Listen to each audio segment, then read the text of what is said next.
The single mother was furious when her son came home without his coat in the rain. But when the limousine stopped in front of their house the next day, she broke down in tears learning the truth. The alarm buzzed at 5:30 a.m. Marcus Johnson's hand shot out from under the thin blanket, hitting the snooze button with practiced precision. The small bedroom was dark, but a strip of orange streetlight leaked through the gap in the worn curtains.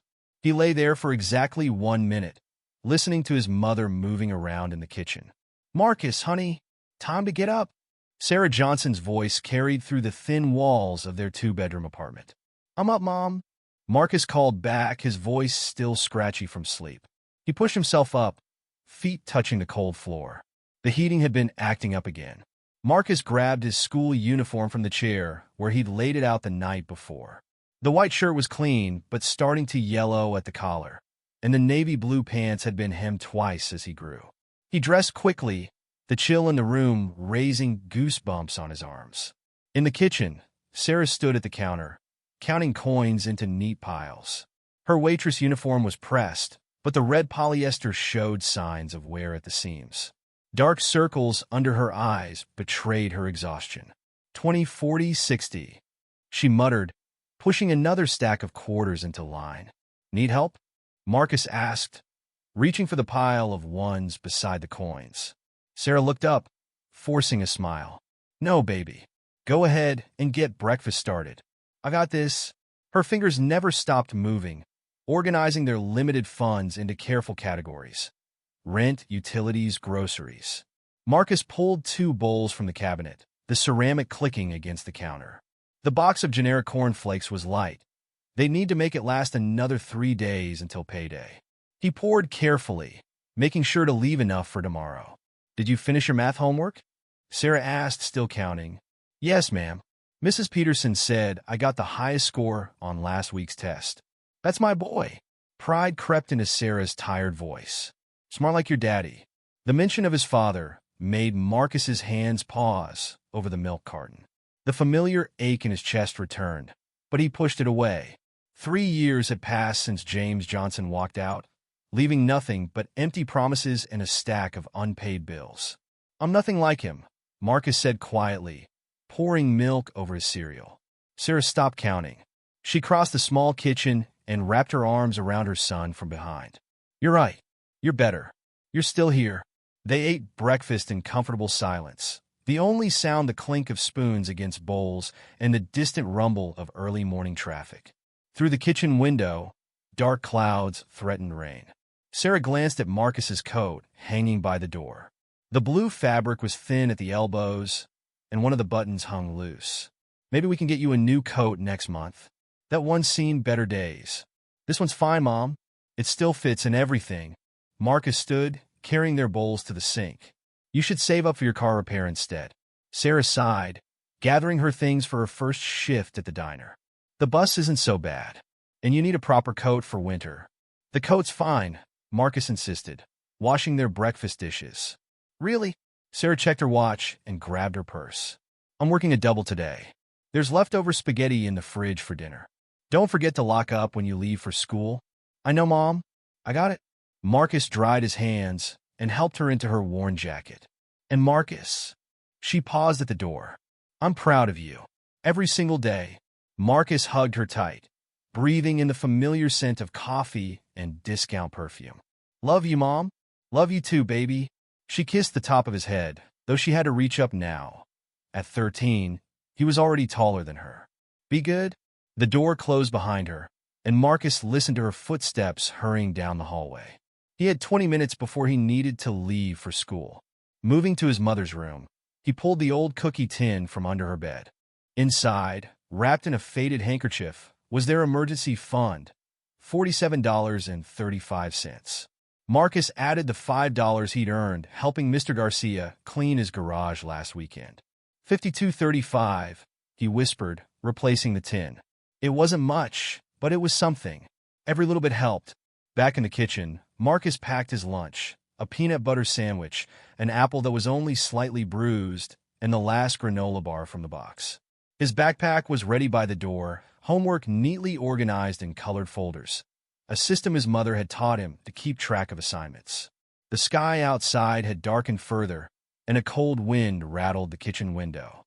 Marcus pulled on his coat, fingers automatically finding the loose button. The forecast had predicted rain, maybe even sleet. He glanced at the umbrella stand, empty except for his mother's broken one that needed new ribs. Shouldering his backpack, Marcus did a final check of the apartment. Lights off, windows locked, thermostat turned down to save on heating. The routine was second nature now, just like the rest of his morning tasks. He locked the door behind him, testing the handle twice. The hallway smelled of curry from the Patel's apartment and coffee from old Mrs. Henderson's. Sounds of life filtered through the thin walls. A baby crying, a TV morning show, someone's shower running. The elevator was broken again, so Marcus took the stairs, his footsteps echoing in the stairwell. 3 flights down, past the graffiti on the second floor that the super kept promising to paint over, past the flickering light on the first floor that had been flickering since summer. Outside, the wind hit him immediately, cutting through his coat. The street was quiet, most people already gone to work or still asleep. A few cars passed, their headlights reflecting off the wet pavement. The first drops of rain began to fall. Marcus zipped his coat up to his chin and started walking. The park was the quickest route to school, cutting 15 minutes off his commute. His mother preferred he take the longer way around, past the shops where there were more people, but the park was empty this early. Besides, he needed those extra 15 minutes on days when his first period teacher, Mr. Roberts, offered help with algebra before class. The rain picked up as he walked, fat drops soaking into his hair. His coat would be wet through by the time he reached school, but at least it kept the wind out. Sort of. Marcus hunched his shoulders against the cold, picking up his pace. Behind him, the lights in their apartment building flickered on one by one as more people started their day.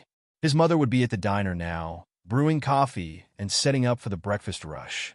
She wouldn't be home until after dark, working her second shift at the grocery store.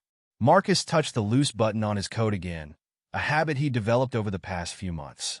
The thread holding it was almost gone.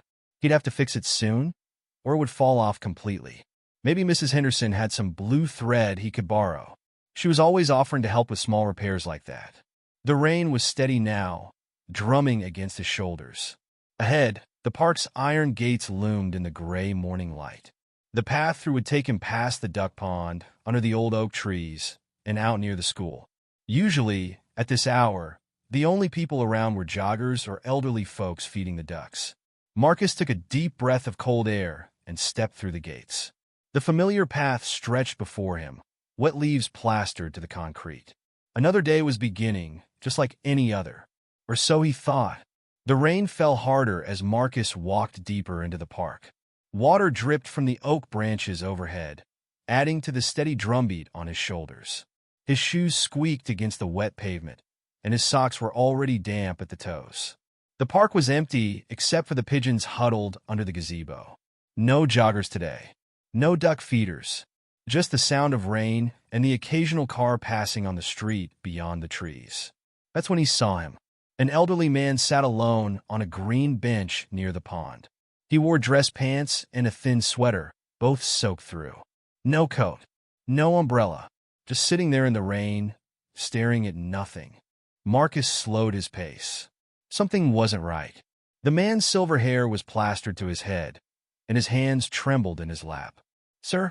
Marcus called out. "Are you okay?" The man turned slowly. His face was pale, eyes unfocused.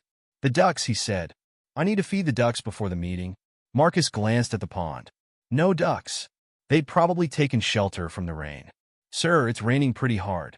Maybe you should go home." "Home?" The man frowned. "Yes, home. After the meeting. Important meeting. Can't miss it." His words slurred together slightly, and he kept looking around as if searching for something familiar. Marcus checked his watch. He had 20 minutes before first period. If he hurried, he could still make it to Mr. Roberts' help session. But the old man's lips were turning blue. "What's your name, sir?" Marcus stepped closer, rain running down his face. "Thompson. Richard Thompson. I'm supposed to be somewhere." The man's voice shook. "The building with the blue doors. Important meeting." Marcus knew the Thompson name. Everyone in town did. Thompson Real Estate signs stood in front of half the buildings downtown. But this confused, shivering man didn't match the sharp-suited businessman from the newspaper photos. "Mr. Thompson, let me help you. Do you have a phone? Someone we can call?" "Phone?" Mr. Thompson patted his wet pockets. "Yes, phone. No. Maybe at the office." After the meeting, a strong gust of wind cut through the park. Mr. Thompson hunched over, wrapping his arms around himself. His sweater, probably expensive when dry, offered no protection against the cold. Marcus touched the loose button on his coat again. His mother's voice echoed in his head. "Take care of that coat, baby. We can't afford another one right now." Thunder rumbled overhead. Mr. Thompson flinched. "The ducks," he said again. Margaret always loved the ducks. Marcus made his decision. He shrugged off his backpack and unzipped his coat. "Here, Mr. Thompson." He held out the blue coat. "Put this on." "What?" The old man looked confused. No. The meeting. Please. You're freezing." Marcus draped the coat over Mr. Thompson's shoulders. "It's okay. I'm not far from school." Mr. Thompson slipped his arms into the sleeves. The coat was too small for him, but it closed around his chest. The loose button finally gave up and fell, bouncing once on the wet pavement before rolling into a drain. "Thank you," Mr. Thompson said. For a moment, his eyes seemed clearer. "You're a good boy. Like David." "David's a good boy. Is David someone we can call?" But Mr. Thompson's attention had drifted again. He was staring at the pond, humming softly. Marcus stood there, rain soaking through his shirt. He should do more. Find a phone, call someone, get help. But he was already late for school, and his mother's warning about missing classes rang in his ears. A movement caught his eye. A man in a black suit stood under a tree 30 yards away, watching them. He held an umbrella and spoke into a phone, but made no move to approach. The man's presence made Marcus uneasy. He looked back at Mr. Thompson, who had stopped humming and was now counting his fingers. "Mr. Thompson, will you be okay? Maybe you should come with me. Find somewhere dry." "The ducks will be back," Mr. Thompson said. "When the rain stops." "Margaret knows." More thunder, closer now. Marcus shifted from foot to foot, his wet shirt clinging to his back. The man under the tree was still watching, still talking on his phone. "I have to go to school now," Marcus said. "But you keep the coat, okay? Stay warm." Mr. Thompson nodded, pulling the coat tighter around himself. "Blue doors," he muttered. "Important meeting." Marcus picked up his backpack, now wet where it had sat on the ground. He took one last look at Mr. Thompson, then at the man under the tree. Something told him he should stay, do more, but he was already 15 minutes late. He started running, sneakers splashing through puddles. The rain plastered his white shirt to his skin. By the time he reached the park's exit, his teeth were chattering. The school building loomed ahead, red brick dark with rain. Students hurried inside, huddled under umbrellas or holding notebooks over their heads. Marcus joined them, trying to be invisible despite his soaked appearance. The hallway was warm and loud. Locker doors slammed. Students called out to each other. The bell rang just as Marcus reached his classroom. "Mr. Johnson." Mr. Roberts looked up from his desk. "You missed our morning session." "Sorry, sir." "The rain." Marcus didn't finish the explanation. What could he say? "I gave my coat to a confused old man in the park." "You're soaked." Mr. Roberts frowned. "And where's your coat?" "I forgot it." "Take your seat. We're reviewing Chapter 7. Marcus squeezed water from his shirt sleeve as he walked to his desk. Other students stared. Someone snickered. His textbook was damp around the edges where water had seeped into his backpack. Throughout the morning, Marcus couldn't focus. His clothes dried slowly, leaving him cold and uncomfortable. But worse than the physical discomfort was the worry. Was Mr. Thompson still in the park? Had that man in the suit helped him? What would his mother say when he came home without his coat? By lunch, rumors had spread. Marcus heard whispers as he ate his slightly squashed sandwich alone in the cafeteria. "Did you see Johnson? Heard he got jumped in the park." "Nah, probably sold his coat for money. Bet his mom's gonna flip out." Marcus ignored them, concentrating on his food. The apple was bruised but still sweet. He saved the granola bar for later, knowing the afternoon would be long. In his afternoon classes, Marcus's shirt had dried stiff and wrinkled. He kept seeing Mr. Thompson's confused face, feeling the trembling in the old man's hands as he'd helped him with the coat. Had he done the right thing? The coat was one of their few good possessions. His mother worked so hard to provide for them. The final bell rang at 3:15. The rain had stopped, but the wind was colder. Marcus stood at the school entrance, watching other students pull on coats and jackets. He thought about taking the long way home, past the shops. Maybe Mr. Thompson would still be in the park, waiting to return the coat. But when he walked through the park gates, the bench was empty. Only a few wet pigeons pecked at the ground where Mr. Thompson had sat. The man in the suit was gone too. Marcus touched his bare arms, feeling the goosebumps rise. The walk home seemed longer without his coat. Each gust of wind reminded him of what he'd done, what he'd given away. His mother would be working at the grocery store now, stocking shelves and helping customers. She wouldn't be home until after 9. Hours yet before he'd have to explain. As he climbed the stairs to their apartment, Mrs. Henderson stepped out of her door. "Marcus? Where's your coat, child?" "It's I." He forced a smile. "It's not that cold, Mrs. Henderson." She clicked her tongue disapprovingly, but didn't press further. Marcus unlocked their apartment door, stepping into the quiet space. His wet shirt had dried enough to be uncomfortable, the fabric stiff against his skin. In his room, Marcus changed into dry clothes and hung his damp shirt over the radiator. The sky outside his window was already darkening. Somewhere out there, Mr. Thompson was wearing his coat. Or maybe he'd taken it off, left it in the park, forgotten it like he seemed to forget everything else. The apartment was too quiet.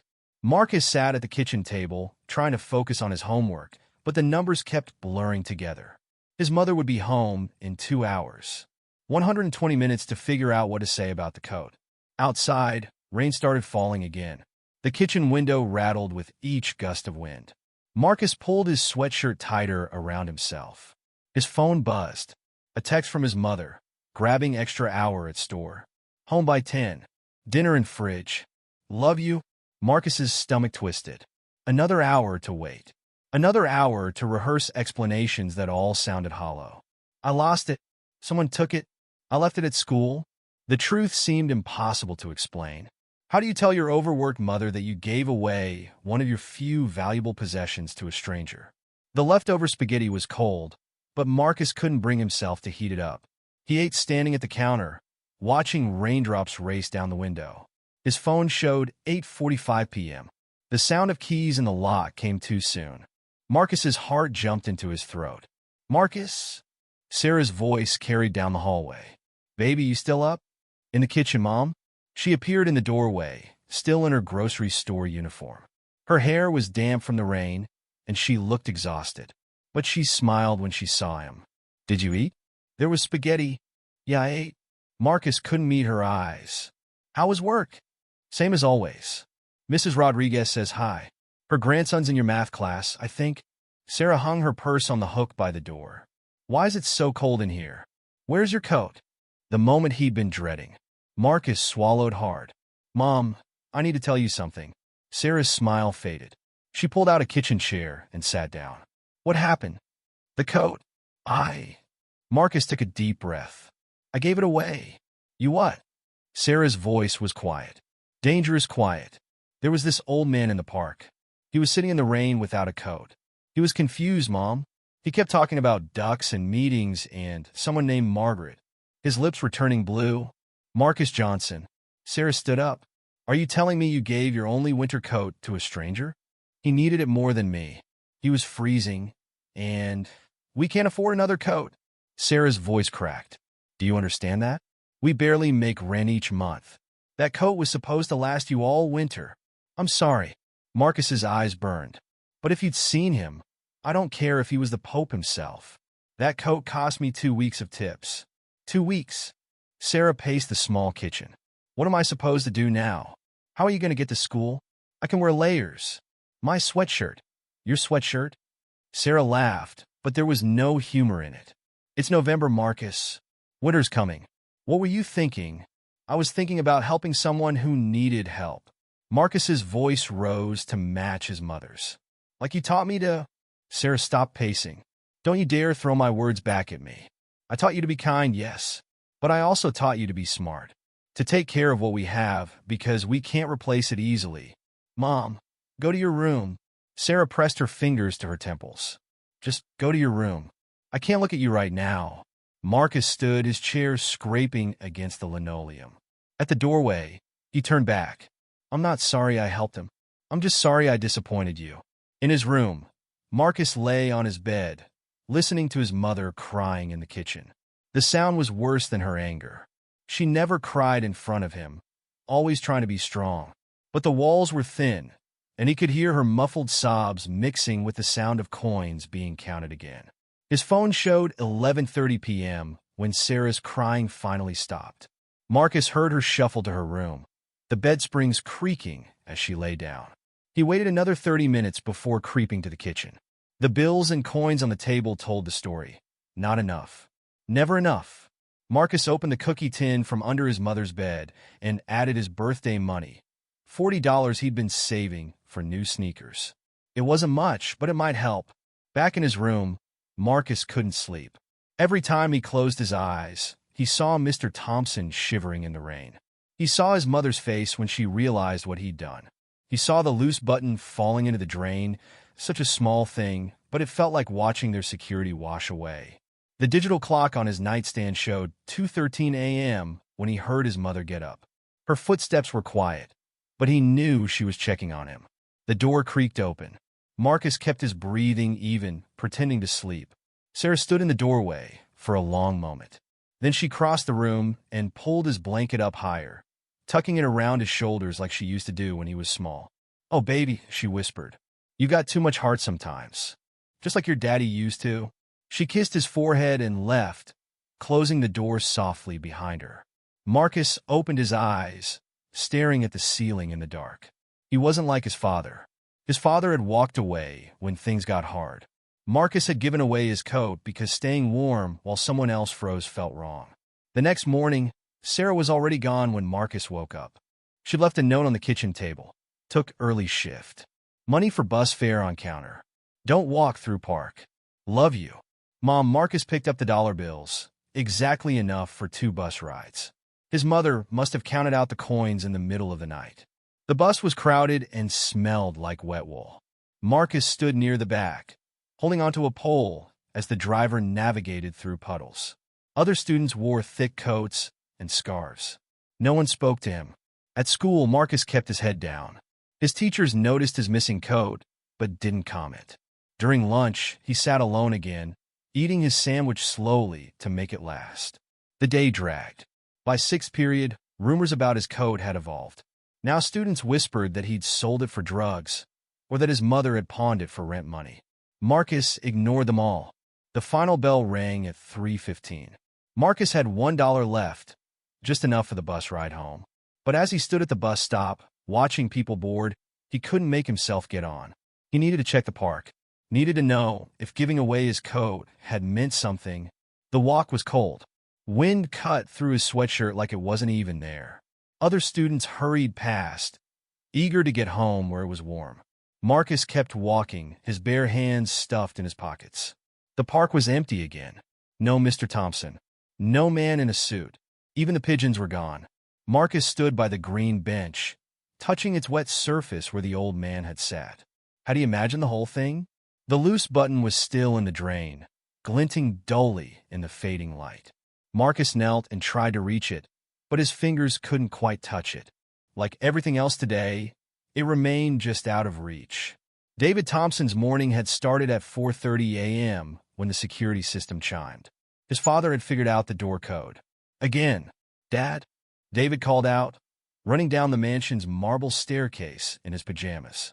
"Dad, where are you?" The front door stood open, letting in cold air and rain.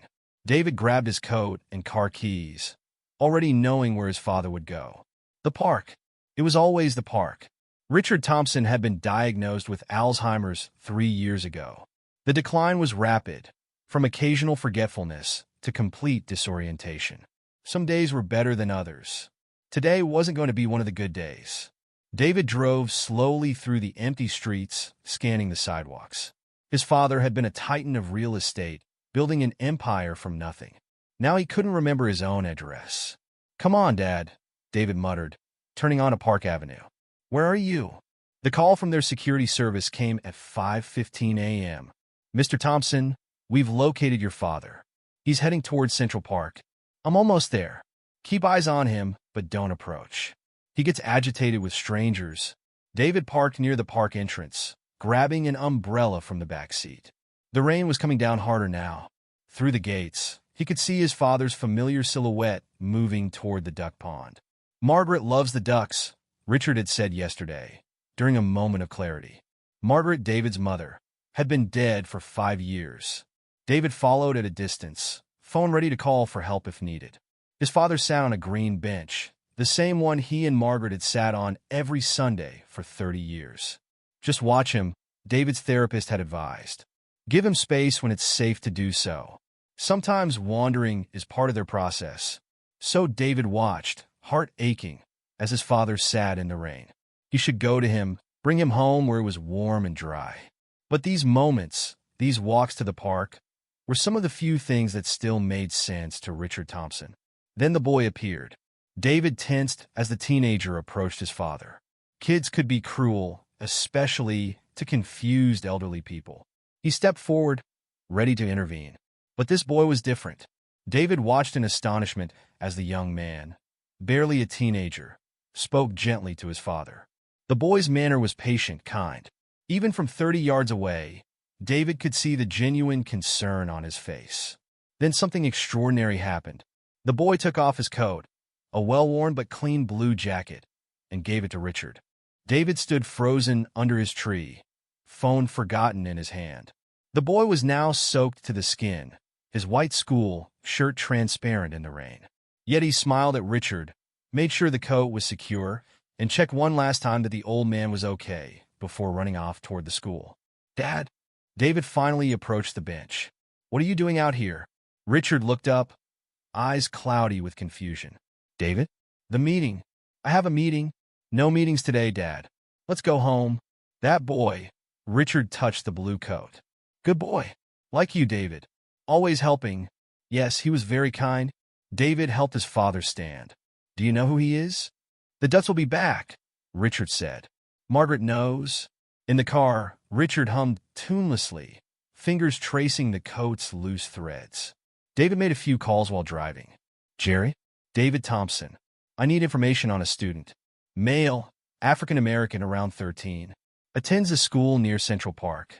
Wearing a white shirt, navy pants. No coat." Jerry, head of Thompson Real Estate Security Team, promised to look into it. At home, Richard refused to take off the blue coat. "Cold," he said. "Meeting soon." David helped him into dry clothes, but let him keep the coat. Sometimes it was better not to fight these battles. The call from Jerry came at noon. "Marcus Johnson, sir. Lives with his mother Sarah in the Thompson Gardens apartments." "Our building?" David sat up straighter. "Yes, sir. 3rd floor. Single mother, works 2 jobs. The boy's an excellent student. No disciplinary issues. What do we know about the family?" Jerry's keys clicked as he typed. "Father left 3 years ago. Mother works at Jenny's Diner and Wilson's Grocery. They're always on time with rent, but it's tight. The boy does odd jobs around the neighborhood for extra money." David watched his father sleeping in his armchair, still clutching the blue coat. "The coat, Jerry." "Find out about the coat." More typing. "According to school records, Mrs. Johnson bought it new last winter. Cost nearly $200. It's their only major purchase in the past year, besides school supplies." David's throat tightened. The boy hadn't just given away a coat. He'd given away something precious, something his family had sacrificed for. "Sir?" Jerry's voice brought him back. "There's more. The boy's been asking neighbors for work. Trying to earn money for a new coat before winter hits." David stood, decision made. "Give me everything you can on the family." "And Jerry? Have someone pick up a few things from the store? Warm clothes, winter coat. Size appropriate for a 13-year-old. "Yes, sir." "And the mother?" "Let's wait. I want to handle this personally." Richard stirred in his chair. "David?" "The ducks." "No ducks today, Dad. Rest." David spent the afternoon making calls and arrangements. By evening, he had a plan. The security footage from the park played on his laptop. He watched again as Marcus gave away his coat without hesitation. The boy had shivered in the rain, but his face showed no regret. Looking at colleges yet, Jerry? Sir? For Marcus Johnson. What are his grades like? More typing. Straight A's, sir. Top of his class in math and science. Teachers say he could be scholarship material. David smiled. Give me a meeting with the board at Preston Prep. Tomorrow morning. The private school? But sir, the tuition won't be a problem. David watched his father sleep, the blue coat rising and falling with each breath. Sometimes kindness needs to be rewarded, Jerry. Sometimes it needs to be nurtured. Night fell. Richard woke for dinner, ate mechanically, then drifted back to sleep. The blue coat never left his shoulders. David sat in his study, reviewing the files Jerry had sent. Marcus Johnson's school photo showed a serious young man with intelligent eyes. His essays were thoughtful, his test scores impressive. But it was the small details that painted the real picture. Helping elderly neighbors with groceries, tutoring younger students for free, sharing his lunch with kids who had none. The coat, Richard suddenly said from the doorway, startling David. The boy needs his coat. David turned. His father stood there more lucid than he'd been all day. Yes, Dad. We'll return it. Good boy. Richard nodded. Like you, David. Always helping. The moment of clarity passed. Richard's eyes clouded again, and he wandered back to his chair, humming. David made one final call. Jerry? Have the car ready at 7 tomorrow. We're going to visit young Mr. Johnson. Sarah Johnson called in sick to Wilson's grocery for the first time in 2 years. Her manager wasn't happy, but she couldn't leave Marcus alone today. Not after the coat. You're missing work because of me? Marcus stood in the kitchen doorway, guilt written across his face.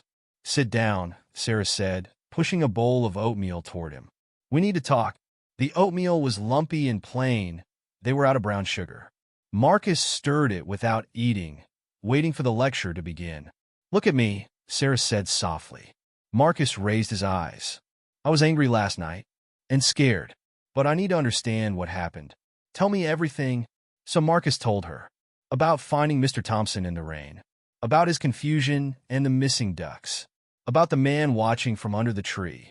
With each detail, Sarah's expression shifted from concern to something more complex. He reminded me of Grandpa Joe, Marcus finished quietly. Before he died, when he used to get confused and wander away, Sarah reached across the table and took her son's hand. Baby, that's called dementia, or Alzheimer's. Those people need medical help, not just a coat. I know, but he was so cold, Mom, and no one was helping him. What about the man watching? Did he look dangerous? Marcus shook his head. He was wearing a suit, talking on a phone. I think he might have been watching out for Mr. Thompson. Sarah sighed, pushing her own untouched oatmeal away. Eat up. You're still going to school.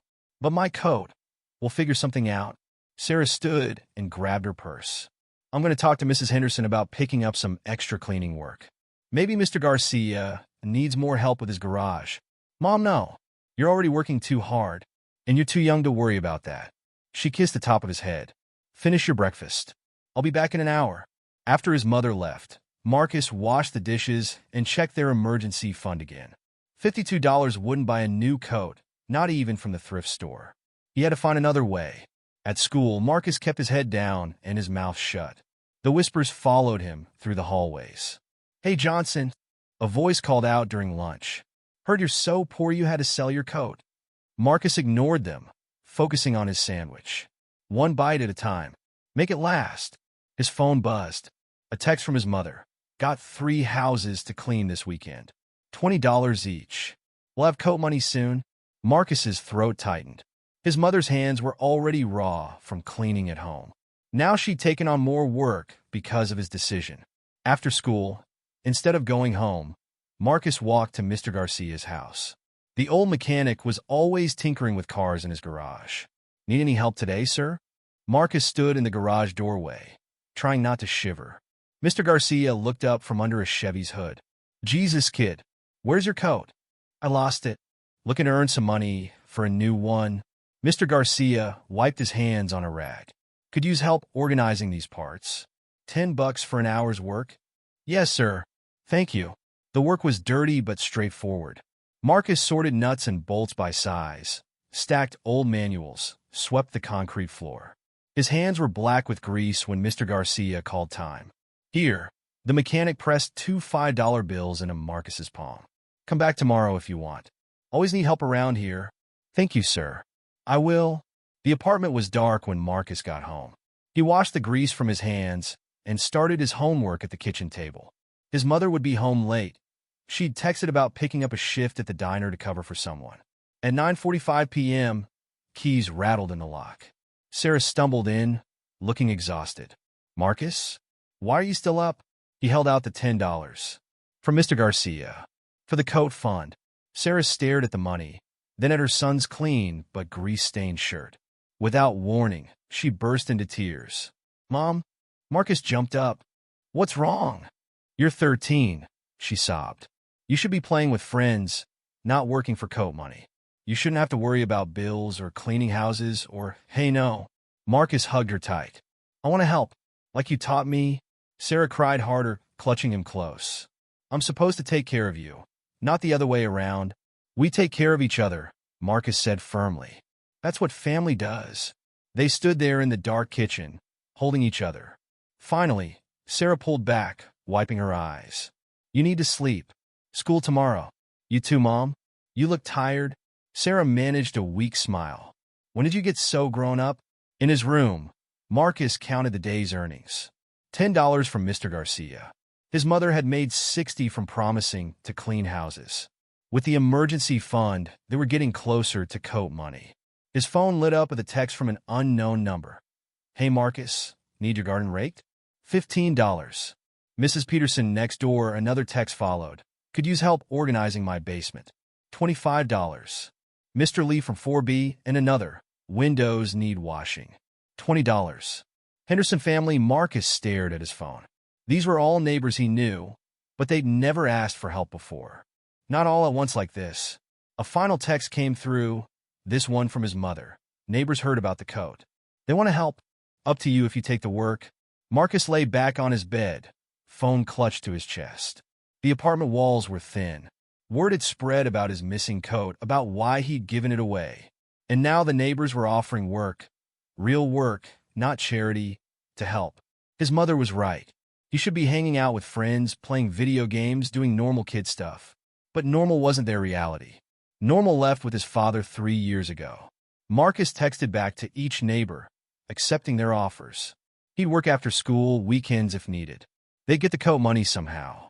Sleep came slowly. In the quiet darkness, Marcus could hear his mother moving around her room, probably counting bills again.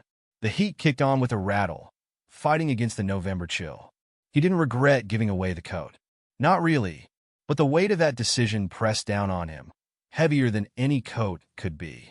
His mother was working extra shifts, taking on more cleaning, wearing herself down even further.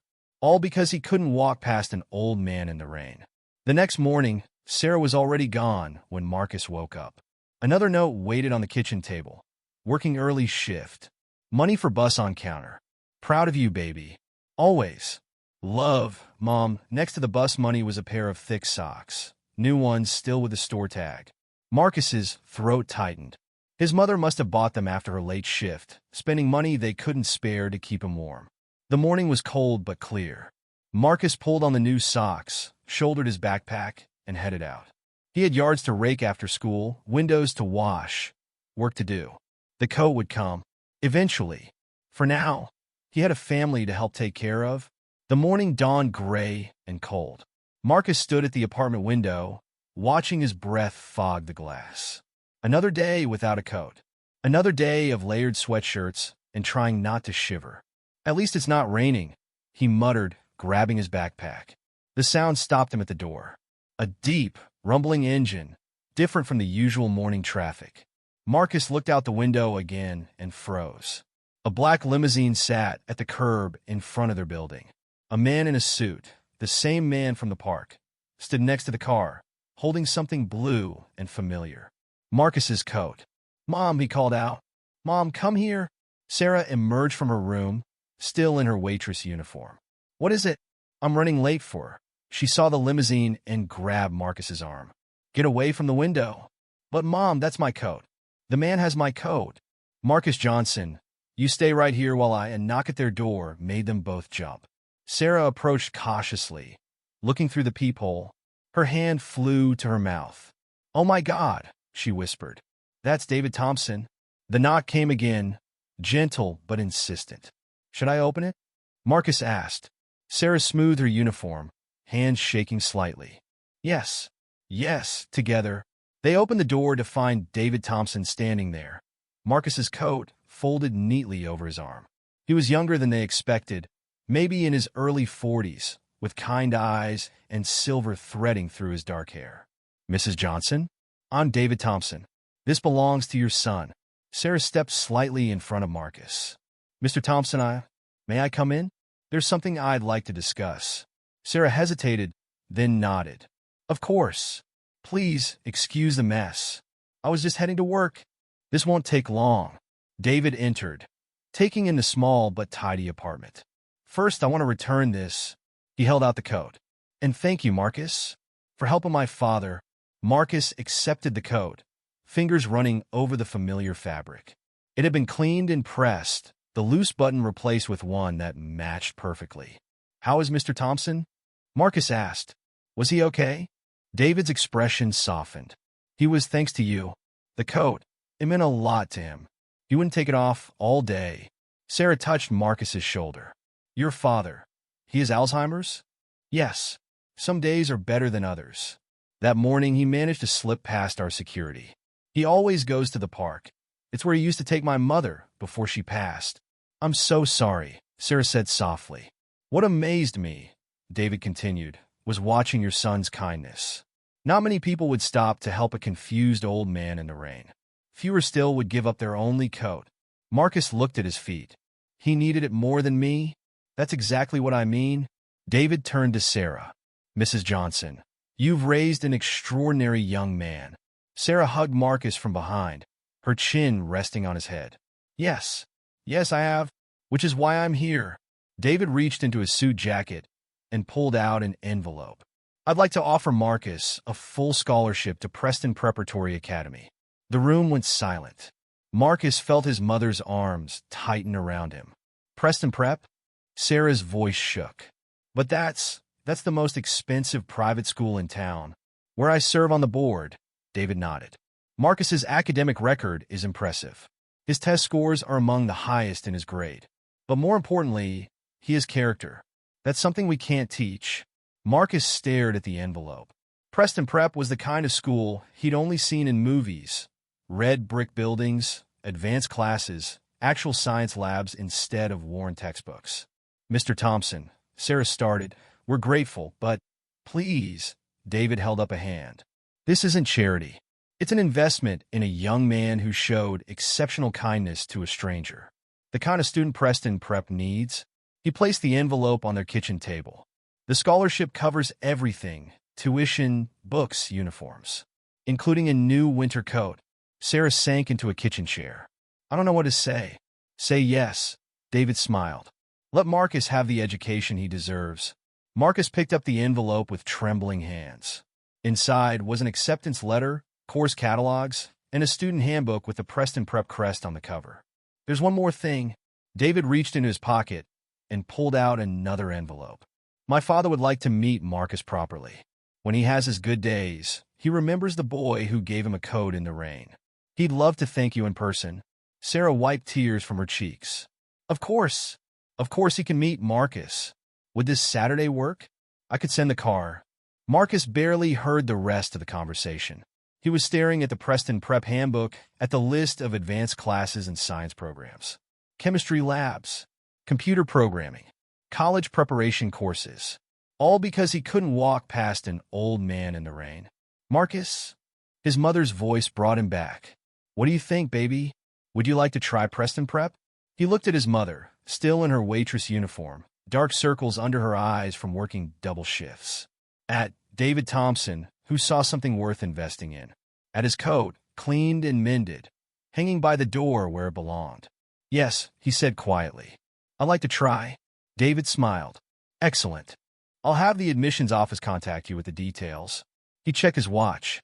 "And Mrs. Johnson, Please don't worry about work today. I've already called both your employers. You have a day off, with pay, to process everything. Sarah's hand flew to her mouth again. Mr. Thompson, you didn't have to, please. It's the least I can do. He headed for the door, then turned back. Oh, and Marcus? The coat looks good as new, but... He pulled something from his pocket, a small blue button. I thought you might want to keep this. Sometimes the smallest acts of kindness have the biggest impact. After David left, Sarah and Marcus sat at the kitchen table, staring at the Preston Prep materials spread before them. Mom? Marcus's voice was small. Are you okay? Sarah pulled him into a fierce hug. I am so proud of you. So proud. Through the window, they watched David Thompson's limousine pull away. The morning sun had finally broken through the clouds, casting long shadows across their small kitchen. Marcus touched the blue button David had given him, the one that had fallen into the drain that rainy morning. Such a small thing, really? But like Mr. Thompson had said, sometimes the smallest things could change everything.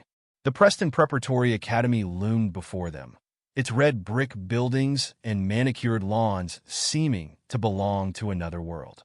Marcus tugged at his new uniform tie, properly knotted thanks to a YouTube tutorial, and gripped his mother's hand. Ready? Sarah squeezed his fingers. She'd taken another rare day off work for this first visit. Before Marcus could answer, David Thompson appeared at the top of the stone steps. Welcome to Preston Prep. They climbed the stairs, Marcus trying not to stare at everything at once. Students in crisp uniforms moved between buildings, carrying laptops and tablet devices. Through tall windows, he glimpsed science labs with equipment he'd only seen in textbooks. First, David said, I'd like you to meet someone.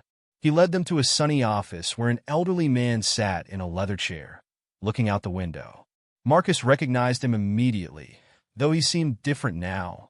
Clean-shaven, well-dressed, alert. Dad? David spoke softly. Marcus is here. Richard Thompson turned, and his eyes lit up with recognition. The boy with the coat. Hello, Mr. Thompson. Marcus stepped forward uncertainly. Come sit. Richard patted the chair next to him. David tells me you're joining our school? Yes, sir. Thank you for the opportunity. Richard's eyes were clear today. One of his good days. No, thank you. For showing kindness to a foolish old man who got lost in the rain. Sarah hung back, watching her son interact with the man who had inadvertently changed their lives. Richard asked Marcus about school, his interests, his dreams. Each answer seemed to please him more. Mathematics, you say? Richard smiled. I used to be quite good with numbers myself. Built this whole business on it. Dad was a genius with real estate calculations, David explained. Could look at a property and know instantly if it was worth investing in. Still can, Richard said proudly. On good days. His face clouded briefly. There are fewer of those now. Marcus leaned forward. Mr. Thompson, can I ask you something? Of course, boy. That day in the park. Were you really looking for ducks? Richard's smile turned wistful. No. I was looking for Margaret, my wife. She loved that park. Fed the ducks every Sunday. He touched Marcus's arm. But finding you instead, that was better. Reminded me there's still kindness in the world. A knock at the door interrupted them. A tall woman in a sharp suit entered, carrying a folder. Mr. Thompson, the board meeting? Ah, yes. David stood. Marcus, this is Dr. Carter, our headmistress. She'll show you and your mother around while I attend to some business. The next hour passed in a blur. Dr.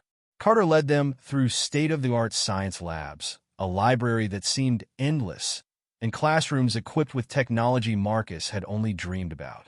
Our STEM program is particularly strong, Dr. Carter explained. Given your aptitude for mathematics, Marcus, I think you'll find plenty of challenges here. They passed a classroom where students were building robots, another where holographic models of molecules floated in the air, a computer lab with screens larger than their living room TV. And this, Dr. Carter opened a heavy wooden door, is where we hold our academic scholarship meetings. The room was paneled in dark wood, with a long table surrounded by leather chairs. At one end hung a portrait of a younger Richard Thompson. Mr. Thompson founded our scholarship program 30 years ago, Dr. Carter said. He believed talent should be nurtured regardless of financial circumstances. Sarah squeezed Marcus's hand again. We're so grateful for this opportunity. From what I've seen of Marcus's records, the opportunity is ours. Dr. Carter smiled. Now, shall we discuss class schedules? They sat at the impressive table while Dr. Carter outlined the academic program. Advanced mathematics, chemistry, physics, computer science, Latin, which would be new for Marcus. It's a challenging curriculum, Dr. Carter warned. There will be adjustments. I'll work hard, Marcus promised. I won't let you down. I have no doubt. She handed him a tablet. This is yours. All textbooks are loaded digitally. The school day runs from 8 a.m. to 3:30 p.m., with optional study halls until 5. Sarah examined the schedule. These late study halls would help. I'm not always home right after school. Many of our students stay, Dr. Carter assured her. We provide dinner for those in evening study sessions. A knock at the door announced David's return. How's the tour going? Wonderfully, Dr. Carter stood. I was just about to show them the winter uniforms. David held up a hand. Actually, could I have a moment with Marcus and Mrs. Johnson? When Dr. Carter left, David sat across from them. There's one more thing, Dad insisted. He slid a blue credit card across the table. For school expenses. Books, supplies, lunch account, transportation. Oh no. Sarah pushed the card back. Mr. Thompson, the scholarship is more than enough. Mrs. Johnson. David's voice was gentle but firm. This isn't charity. It's an investment in Marcus's education. We want him focused on learning, not worrying about bus fare or lunch money. But please, David pressed the card into her hands. Let us do this. For Marcus. For my father. Sarah's fingers closed around the card. Thank you, she whispered. Now, David smiled. Ready to see the science labs again? Dad mentioned Marcus has an interest in chemistry. They spent another hour exploring the school. Marcus's head spun with possibilities. A real laboratory with actual equipment. A computer programming club. A robotics team that competed internationally. In one lab, a teacher was explaining molecular structures to a small group of students. She paused her lesson to greet them. Ah, you must be Marcus. Dr. Carter mentioned you'd be joining us. She pointed to an empty workstation. That one's yours if you'd like to stay for today's lesson. Marcus looked at his mother, who nodded. Go ahead, baby. I need to talk to Mr. Thompson about some paperwork anyway. For the next 40 minutes, Marcus lost himself in the world of carbon bonds and electron shells. The teacher, Mrs. Chun, seemed delighted by his questions and quick understanding. You'll catch up in no time, she said as the lesson ended. Come by during study hall if you need extra help. Outside the lab, Sarah and David waited with several shopping bags. Winter uniform, David explained, including a new coat. Properly waterproof this time. The coat was Preston Prep regulation, navy blue with the school crest. It felt warm and solid, like a shield against the cold. One last stop, David led them back to his father's office. Richard Thompson stood when they entered, holding something in his hands. Marcus, I wanted you to have this. It was a framed photograph. Richard and Margaret Thompson sitting on their park bench, feeding ducks. Both were smiling happy whole. To remind you, Richard said softly, that kindness matters. Even on rainy days. Especially on rainy days. Marcus hugged the photo to his chest. Thank you, sir. No, thank you. Richard's eyes were bright with unshed tears. For being the kind of person who stops to help. The world needs more people like you. On the drive home, Sarah was unusually quiet. Marcus held the framed photo in his lap, thinking about kindness and chances and change. Mom, are you okay? Sarah wiped her eyes. I'm better than okay, baby. I'm proud. So proud it hurts. Marcus looked out the window at their changing world. Yesterday, he'd given away a coat. Today, he had a future he'd never imagined possible. All because he couldn't walk past an old man in the rain. Marcus's first day at Preston Prep started early.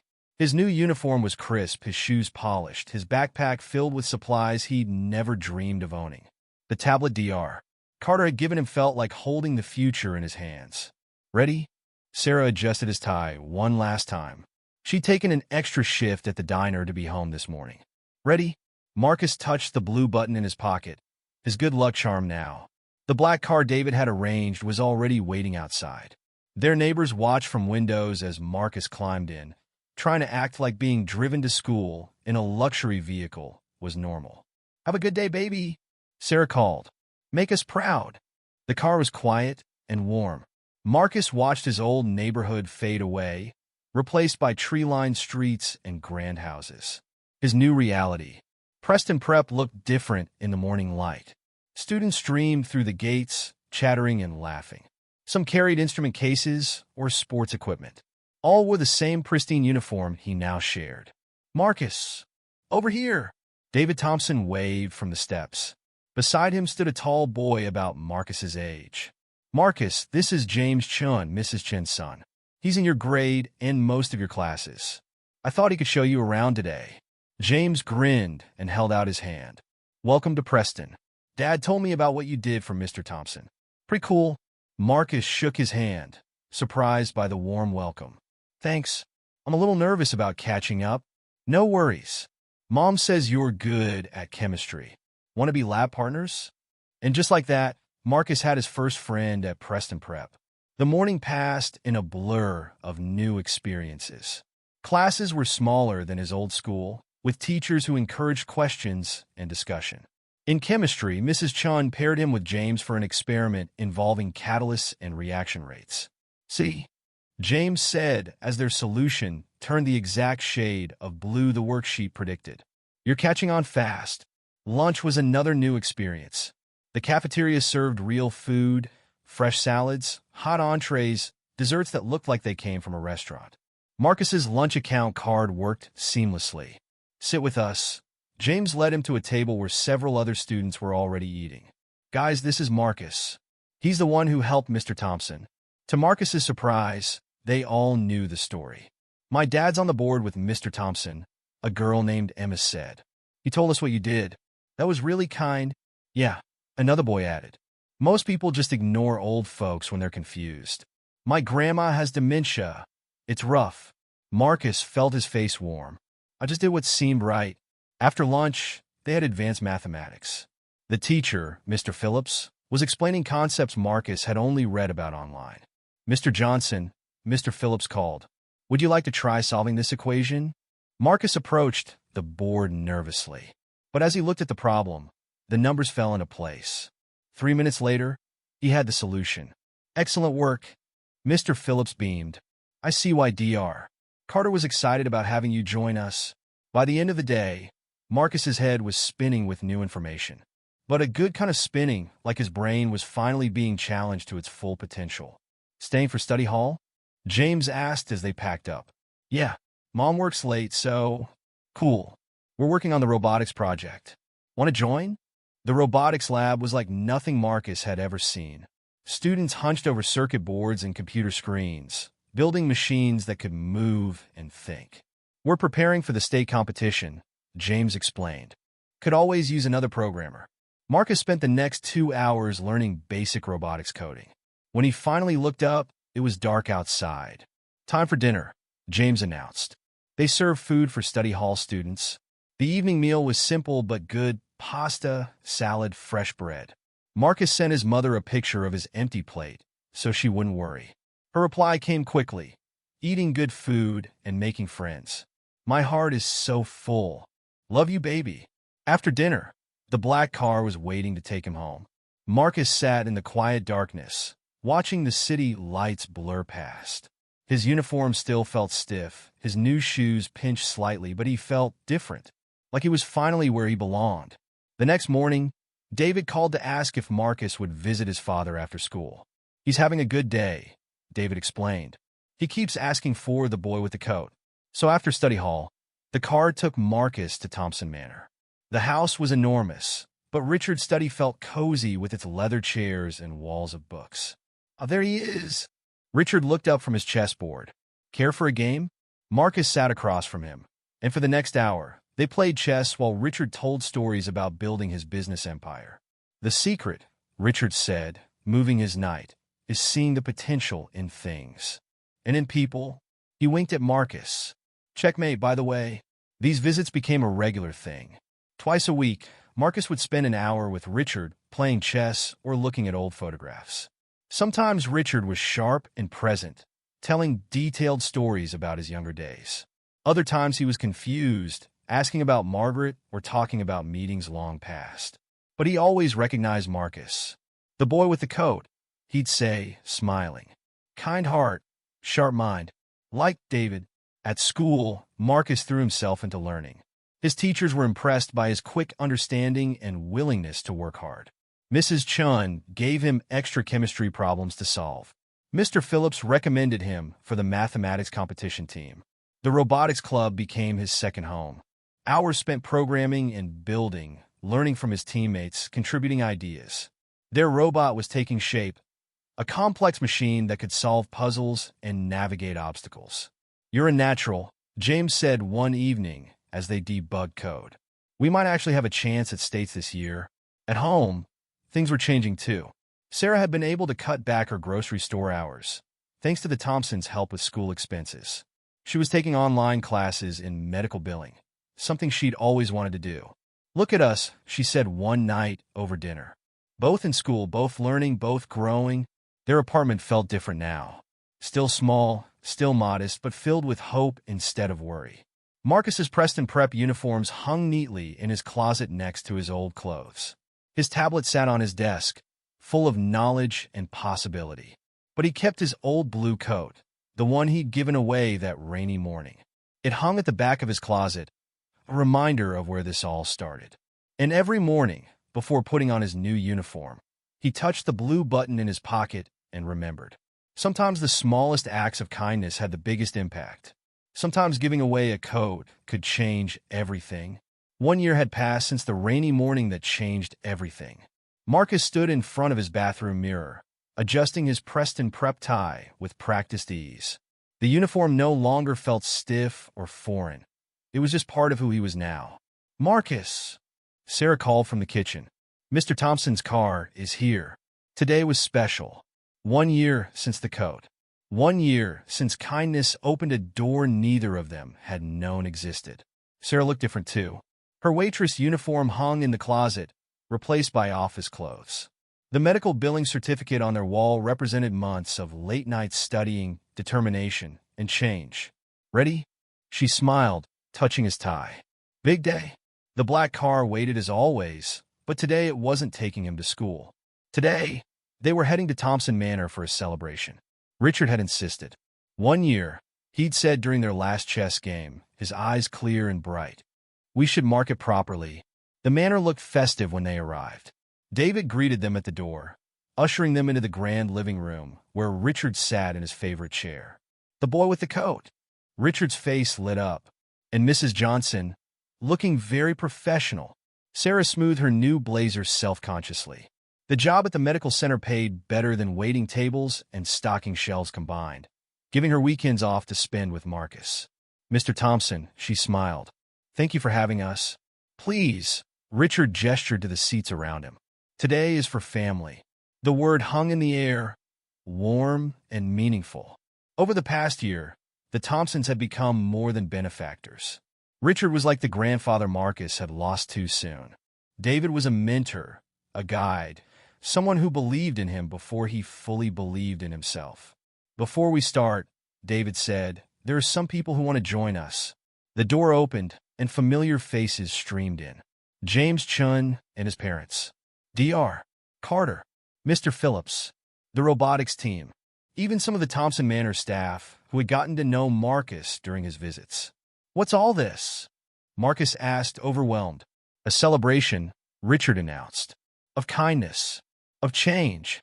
Of the remarkable young man who gave away his coat. David stepped forward with a large envelope. Marcus, your academic performance this past year has been exceptional. Straight A's. First place in the regional mathematics competition. State champions in robotics. The robotics team cheered. James gave Marcus a thumbs up. But more than that, David continued, you've shown character. Helping younger students with their studies. Volunteering at the senior center. Never forgetting where you came from or losing your kindness. He handed Marcus the envelope. The board has voted to establish the Marcus Johnson Scholarship, a full ride to press and prep for students who demonstrate exceptional character and academic potential. Marcus's hands shook as he opened the envelope. The document inside made it official, a scholarship in his name, helping others the way he'd been helped. That's not all. Richard spoke up. David, show them. David pressed a button, and a screen descended from the ceiling. A video began playing, security footage from that rainy morning in the park. Marcus watched himself approach the confused old man. Speak gently, offer his coat. I watch this sometimes, Richard said softly. On my bad days, it reminds me there's still goodness in the world.